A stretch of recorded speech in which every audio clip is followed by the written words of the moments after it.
It really started back in 2007 when I went through the Monmouth County Master Gardener program. Mm-hmm. It's a wonderful program, and I learned so much, Mm-hmm. and started to implement all the education I got from it. And gardening is just a wonderful hobby, pastime, interest. We're stewards of the earth, so, compost your food scraps, reduce the garbage you put curbside, enrich your soil with the compost, plant native plants so that you attract pollinators and wildlife to your yard. And it's amazing to see the birds and the pollinators and the insects that come here because of what we've planted for them. How did the garden walk, you were there when this was developed, how did it come about, the garden walk?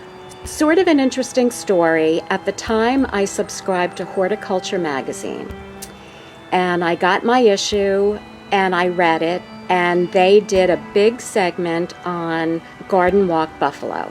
And I read the article, and it talked about the people who wanted to revitalize their city, and they were gardeners, and they thought that was the way to do it.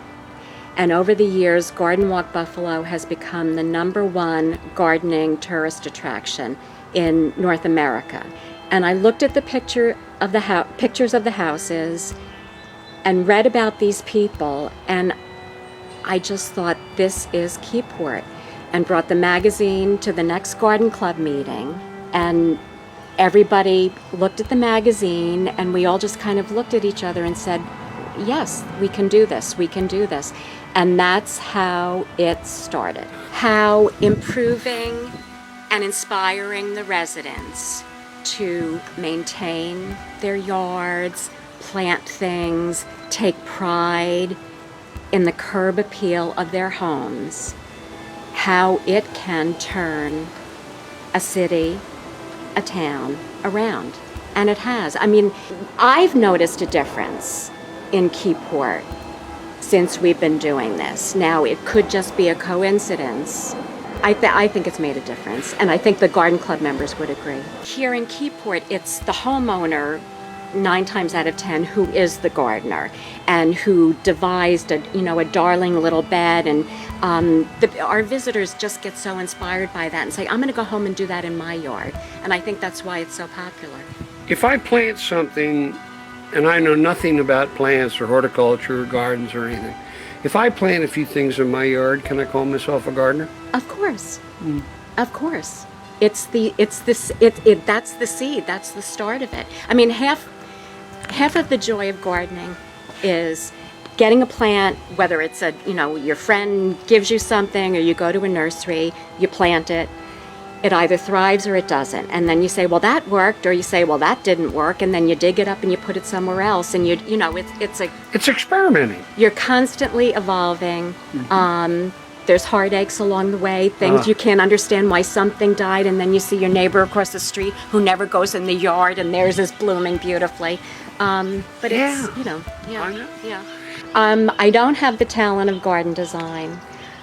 I do have a talent for not being able to say no to a plant. So I see it, I like it, I bring it home, I try to find a spot for it, I hope it works. Some of my favorite plants are things that friends gifted to me. What do you enjoy about this? What kind of feeds your soul about all of this gardening stuff? It's every morning waking up, grabbing my coffee, and I jokingly say I'm going to go stroll the estate.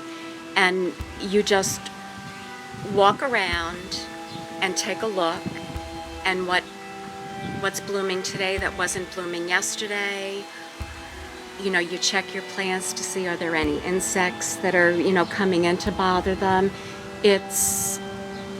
I could say it's like my meditation, but it's my daily calming that kind of makes life worth living.